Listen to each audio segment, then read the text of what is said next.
REWAC y el Centro de Investigaciones Interdisciplinarias presentan Tiempo y Memoria con Cecilia Figueroa.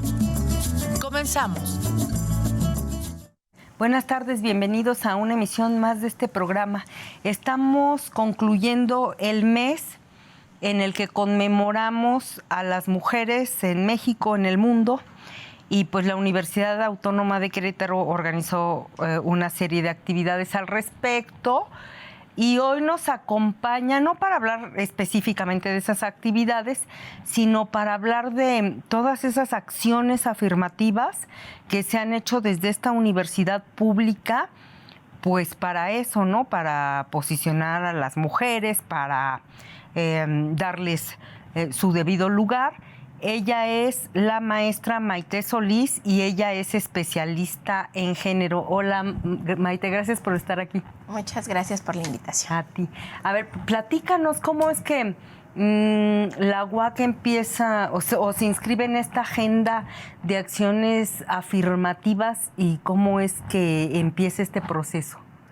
Bueno, pues en realidad todo lo que tiene que ver con los derechos de las mujeres, pues tiene una historia bastante amplia, ¿no?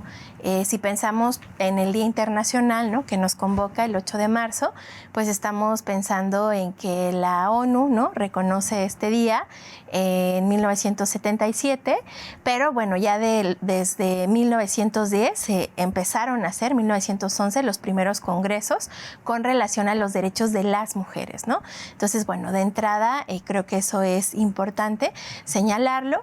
Y si pensamos en cómo se ha ido incorporando de manera general en las universidades el tema primero de las mujeres y luego de la perspectiva de género desde el feminismo, y ahora que también esta perspectiva de género abraza las diversidades y las disidencias, pues podemos identificar, ¿no?, los años 70, 80, cómo en las universidades se empiezan a incorporar estas temáticas, sobre todo pues en investigación desde las ciencias sociales y humanidades, y pues se va formalizando acá en el estado de Querétaro, particularmente en la UAC. En 2012 es que se formaliza un área específica de género, que es Género UAC, ¿no? Fue Género UAC, se ha ido transformando y ahora hay otras formas, ¿no?, de nombrarlo, ha crecido, tiene muchos más ejes, hay otras instancias, ¿no?, incluso direcciones que trabajan el tema de género. Pero en términos históricos, así de la universidad, podríamos hablar que en 2012 se apertura este espacio de manera oficial para abordar el tema de género. Si bien el tema de género no aborda solo a las mujeres, ¿no?, sin embargo, sí pensamos que el origen de construir categorías de análisis de género viene de los estudios feministas que empujan las mujeres en los 80s, sobre todo para hablar, pues, por ejemplo, de las condiciones de pobreza, ¿no?, de las condiciones de desigualdad, de la feminización de la pobreza, ¿no?, de la desigualdad en términos generales. Y bueno, de ahí se van abriendo otras ramificaciones como los estudios de masculinidades, por ejemplo, ¿no? Entonces, de esa fecha acá, en la universidad, del 2012 para acá, pues se han incorporado otras instancias, ¿no? Actualmente la universidad en 2018 surge una instancia específica para atender la violencia por razones de género, que es la UAVIG, esta unidad que después del paro universitario se convierte en una dirección. Y bueno, también está ahora la Dirección de Igualdad, tiene otro nombre, que se encarga de la inclusión y la paz también, además de la igualdad de género. Pero bueno, derivado de esta, digamos, como de esta formalización en el 2012, surge Género UAC, después se va a convertir en la Dirección de Igualdad y a la par va a estar otra instancia como UAVIG, que atiende el tema de violencia de género. Entonces, pues tenemos varios espacios a nivel general, digamos, como de la administración central de la universidad, y también en cada una de las facultades existen unidades de género. También ya las había antes, ¿no?, en algunas facultades, por ejemplo, ciencias políticas, ¿no?, por ejemplo, psicología, ¿no?, por ejemplo, artes, ¿no? Que también justo en estos espacios son donde se empieza a hablar mucho más de estos temas, ¿no? Por cómo se incorpora al análisis universitario el tema de género. También en filosofía, desde hace muchos años hemos tenido la fortuna de tener a Lluvia Cervantes con el diplomado de sexualidades humanas y también recuerdo que desde hace muchos años, pues si no era una unidad de género, siempre ha estado ahí, ¿no? Como haciendo actividades para concientizar, etcétera. Pero fíjate, ahorita que se hace este recuento histórico, híjole, si pues si haces como el análisis retrospectivo, sí podría ser hasta alarmante porque dices, es que tenemos 3 minutos en la agenda pública. Fíjate, México, 1953, si no recuerdo, derecho al voto. O sea, le tocó a mi mamá ir a votar y además impresionante porque, fíjate la mentalidad. Ella dice que ella tenía 18 años cumpliditos y su papá la acompañó a votar, ¿te imaginas? O sea, papá, acompáñame a votar, ¿cómo le voy a hacer? 53, o sea, una generación atrás de la mía apenas, en donde las mujeres en México tuvimos derechos políticos. Y luego tú dices 1977, que se establece por la ONU el Día Internacional de la Mujer, y dices, espérate, en 1977, bueno, tú y yo era nuestra generación que estaba naciendo. O sea, apenas ayer, voltearon a vernos y dijeron, ay, mira, existen, ¿no? Qué fuerte. Sí, por supuesto. O sea, la organización de las mujeres pues siempre ha estado ahí, ¿no? La búsqueda de los derechos siempre ha estado ahí y estará presente. Sin embargo, ¿qué sucede cuando los procesos se institucionalizan, ¿no? Y se hacen visibles? Y también eso es importante mencionarlo, como al hacerse visible algo, esto que comentabas, es correcto. Aunque todas las facultades ya tienen una unidad o una coordinación de género, dependiendo de pues cada facultad, efectivamente en filosofía ya con este espacio de sexualidades humanas, con Lluvia, ¿no? Pero también atrás con Elizabeth, ¿no? También podemos encontrar como toda esta trayectoria, digamos, de organización de las mujeres. Si no es en el espacio de las organizaciones civiles, ¿no? Que lo fuerte fue en los 90s, 2000s, por ejemplo, vemos a las mujeres investigadoras en los espacios académicos, ¿no? Realizando este empuje, sí, de hacer cuerpos colegiados específicamente para hablar de las problemáticas de las mujeres, también ahora de las diversidades y las disidencias, por ejemplo, de las masculinidades, pero también vemos, ¿no? Cómo hay una necesidad de transversalizar la perspectiva de género en términos de las políticas, ¿no?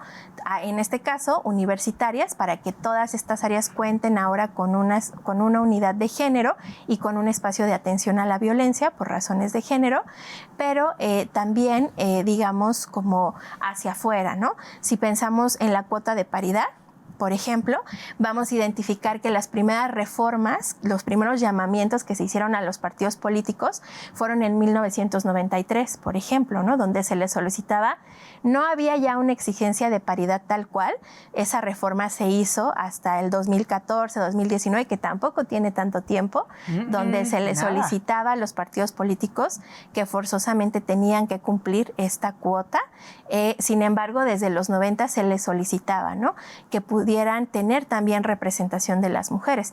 Entonces, sí, no tiene tantas generaciones ni tampoco tanto tiempo, entonces vemos esa importancia de que se institucionalice, digamos, en los espacios públicos. Ahora acá lo analizamos en los espacios educativos, que también es un espacio público, pero la organización civil y la organización de las mujeres, pues los primeros congresos fueron en 1911, ¿no? 1910, por ejemplo, acá en el caso de México. Entonces, pues bueno, ahí está, digamos, la resistencia y la forma de organización para la vida política y pública de las mujeres. Y en México, me atrevería a decir que siempre ha habido presencia de feministas pues muy relevantes, ¿no? Bueno, no soy especialista, pero no sé, Hermila Galindo, Elvia Carrillo Puerto y muchos miles de nombres que seguro se me están yendo, que siempre han estado comprometidas o estuvieron comprometidas con estas luchas.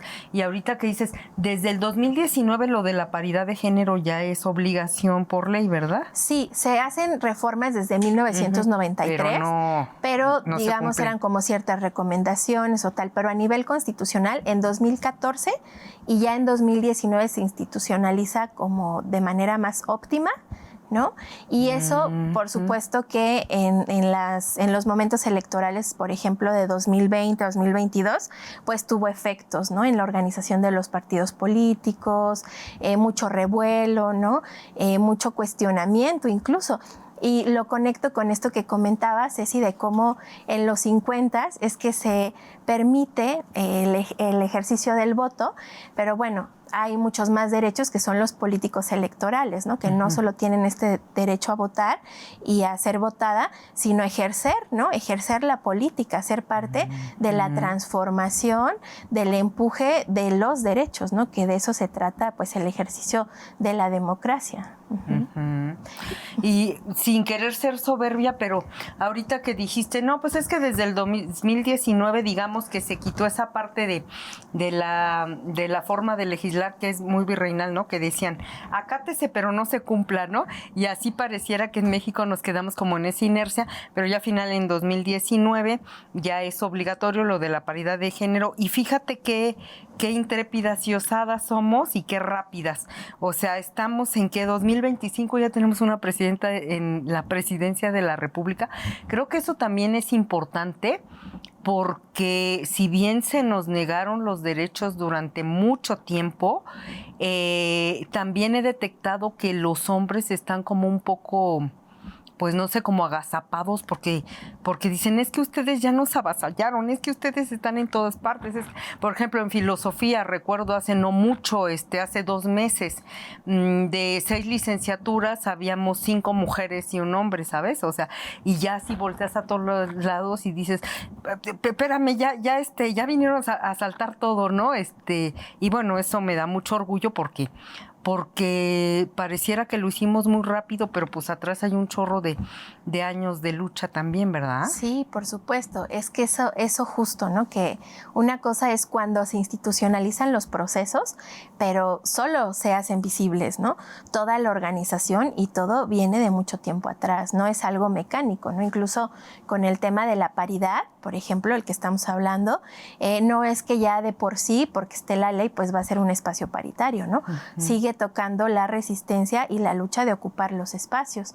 Y no solo de ocuparlos, porque no es ocuparlos por ocuparlos, ¿no? Sino más bien tiene una lógica de transformar la realidad para mejorar las condiciones de las mujeres, que representamos el 51% de la población, pero también de todas las personas, porque al final la apuesta del feminismo es una apuesta civilizatoria, es encontrar otras formas de organización que no sean tan explotadoras, ¿no? Como pues sí, como ha sido una tradición la organización así, ¿no? Con esta perspectiva, pues, de explotación, de desigualdad, que se sigue perpetuando. Entonces, pues bueno, creo que es eso importante, ¿no? Mencionar todo este empuje que viene desde atrás. Y en ese sentido, por ejemplo, acá en Querétaro, pues vemos la movilización, ¿no? Alrededor del 8 de marzo. Finalmente, el 8 de marzo ahora se ha convertido en una cosa distinta para lo que se generó y que pues es lógico, ¿no? La transformación social así va y pues nos vamos adaptando, ¿no? En ese momento la intención era los derechos, por ejemplo, laborales de las mujeres, ¿no? Instituir un Día Internacional de la Mujer estaba referido a visibilizar que las mujeres no tenían derechos, ¿no? Laborales, por ejemplo, en ese sentido. Entonces incluso se llamaba el Día de la Mujer Trabajadora, ¿no? Se le puso como ese título. Y si ahora lo pensamos, las estadísticas nos dicen en esta actualidad que mujeres mayores de 15 años representan el 43% de personas activas, ¿no? De la población. Entonces, más del 43% de las mujeres trabaja y tendríamos que pensar en qué condiciones lo hacen, porque también no se trata solo de ver el ejercicio de ocupar espacios, sino se trata de ver, ¿se ocupa espacios para qué? Para alcanzar qué derechos, ¿no? Porque en este cuestionamiento de estas mujeres que ocupan esos espacios, pero tienen derechos, no tienen derechos, qué pasa con la política nacional, ¿no? Tenemos una presidenta, por supuesto, mujer que ha alcanzado ese peldaño, pero también eso que representa en relación a los derechos de las personas y la igualdad, que, insisto, la propuesta feminista es eso, ¿no? Es una propuesta civilizatoria de una mayor equidad, ¿no? Una mayor distribución también. Y seguro tú como especialista en género ves cosas que los demás no vemos y pues no sé si eso te atormenta, pero a mí no me encantaría porque, por ejemplo, yo veo cosas donde digo, esto no está bien, ¿no? Pero pues está normalizado, pero ves que no está bien y sucede en la cotidianidad y dices, a ver, ¿cómo romperemos con eso, Maite? Por ejemplo, esta práctica horrenda de nuestra propia institución, ¿no? De que la compañera asistente secretaria prepara el café, ¿no? O sea, a mí eso, y lo sirve a mí, perdón, pero eso se me hace aberrante, ¿no? O sea, que alguien te diga, ¿y cómo le gusta el café para prepararse? Espérate, pues si no estoy manca, ¿no? Cálmate. No, aquí si quien quiera café que venga y se lo sirve y le echa azúcar y se lo toma y lava el traste y ya. O sea, ¿tú cómo la llevas como especialista en género? Cuando ves todas estas realidades, ¿no te choqueas o cómo lo resuelves? ¿O hablas o te callas? A ver, platícame tú cómo le haces. Sí, pues en realidad en el marco del 8M hablábamos de cómo pues ahora en todas las escuelas, incluso en nivel medio superior, no necesariamente en la universidad, sino en COVAC, ¿no? en otros tipos de programas, pues, de instancias, ya está estipulado el 8 de marzo también. Entonces, generalmente hacen actividades en relación al Día de la Mujer en el propio plantel, ¿no? Y escuchas discursos que al principio están de los derechos de las mujeres, tal y tal, y ya después escuchas que dicen, pues, gracias por la creación divina, ¿no? De las mujeres. O sea, como que después de lo formal, la ¿no? canción de Arjona de mujeres. Sí, ajá, exactamente, ¿no? No es cierto. Sí, después de lo formal ya sale ese otro espíritu, ¿no? Entonces, me parece que es importante señalarlo. Y eso es lo que hacemos, ¿no? Poderlo señalar y decir, oye, no, y explicar por qué. Poder pues sí, llevar un proceso con la otra, ¿no? Con el otro, con respecto de, a ver, esto no es una fecha de celebración, es una fecha de conmemoración y es porque no hay derechos, ¿no? Y es porque, bueno, el 8 de marzo tenemos dos fechas como muy representativas, tenemos más, ¿no? Pero está, por ejemplo, el 8 de marzo, ¿no? El 8M, está el 25N, que es el Día Internacional de la No Violencia, ¿no? Contra las mujeres, pero ahora el 8 de marzo, cuando hay tanta violencia, también no solo se visibiliza el tema de no tenemos derechos, sino también nos violentan nuestros derechos, ¿no? Entonces ya se ocupa ese espacio para hablar de todas estas violencias que se viven y pareciera que los discursos o las prácticas comunes son ingenuas, pero en la medida en la que las vamos señalando y las vamos juntando y las vamos revisando, esas prácticas ingenuas pudieran, más bien decaen en temas de seguir preservando roles y estereotipos de género que al final generan desigualdad y que al final también estamos hablando de procesos de discriminación y de violencia. Entonces, pues yo creo que sí toca, ¿no? Toca como acercarse y compartir por qué sí, por qué no, de qué estamos hablando, ¿no? Para que podamos tener un poco más claridad sobre qué es esta fecha, por qué se conmemora, por qué hay tanta organización para que esto suceda y sobre todo también, digamos, ya en la propia organización de las mujeres, que son muchísimas, ¿no? La primera megamarcha aquí en Querétaro fue en el 2019, ahora en el 2025 fueron 20,000 compañeras, ¿no? Las que dijeron aproximadamente que eran. Entonces vemos cómo cada vez más y más y más personas se van sumando a esta movilización, desde niñeces, ¿no? Desde personas mayores, ¿no? Desde ya es algo que está todo el tiempo y está pues también porque la violencia o el no acceso a los derechos o la reproducción de los roles y estereotipos está presente en el cotidiano y ya es un punto donde decimos basta. Te iba a preguntar algo. en la presentación del libro Nunca más las olvidadas, que tiene que ver pues con historias de mujeres obviamente violentadas en varios sentidos, dieron un dato, pero quiero que me lo corrobores, que Querétaro ocupó el año pasado los primeros lugares de violencia en mujeres y que el 70% de las mujeres se declaró de alguna forma violentada. Es correcto, sí, efectivamente. Querétaro tiene un alto índice, de acuerdo con las estadísticas que se hacen de manera regular, alto en términos de violencia contra las mujeres. Y ahí también podemos analizar dos cosas, ¿no? No es que en otros espacios no suceda violencia. Afortunadamente en Querétaro se habla de ella, se visibiliza y tiene que ver con todo este proceso histórico también de lucha de las mujeres en todos los espacios, haciendo políticas, ¿no? Sí, en el curul tal cual, empujando procesos, ¿no? Legislativos, con las compañeras académicas, docentes, formando a otras para que puedan tener esta perspectiva y por supuesto desde las propias organizaciones, colectivas, grupalidades de la sociedad civil.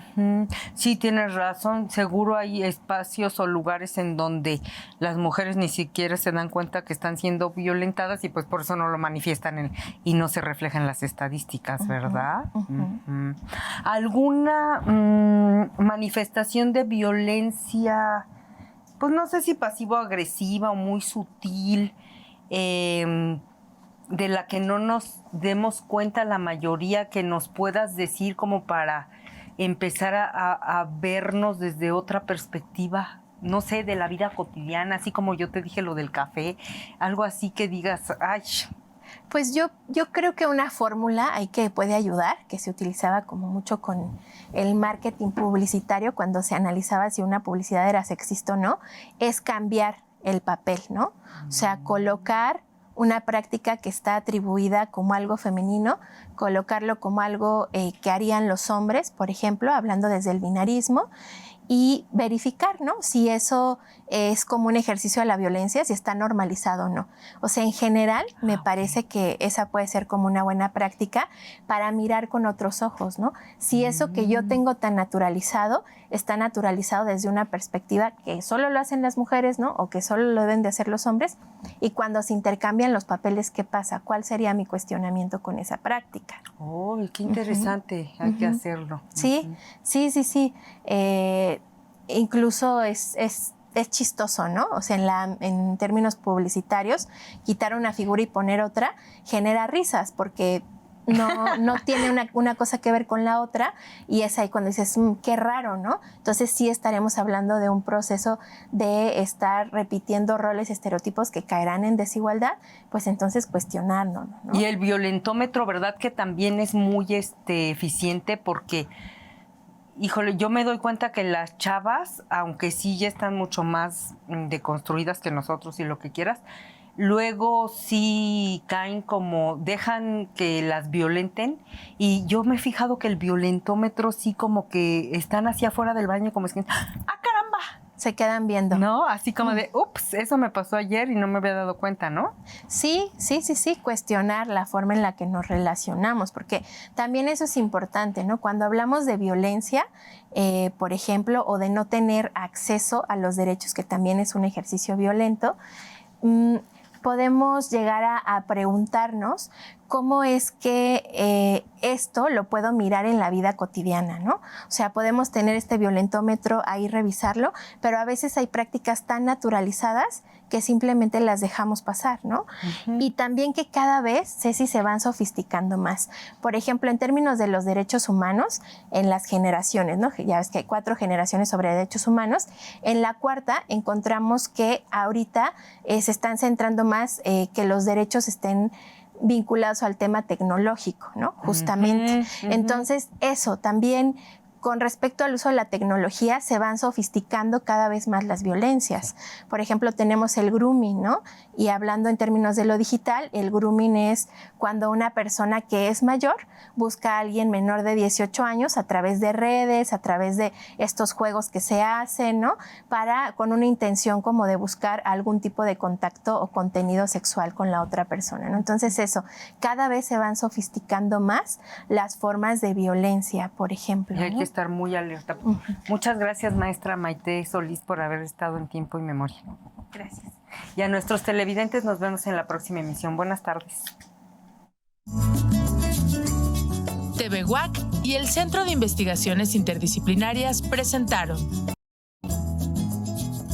Tiempo y Memoria con Cecilia Figueroa. Gracias por acompañarnos.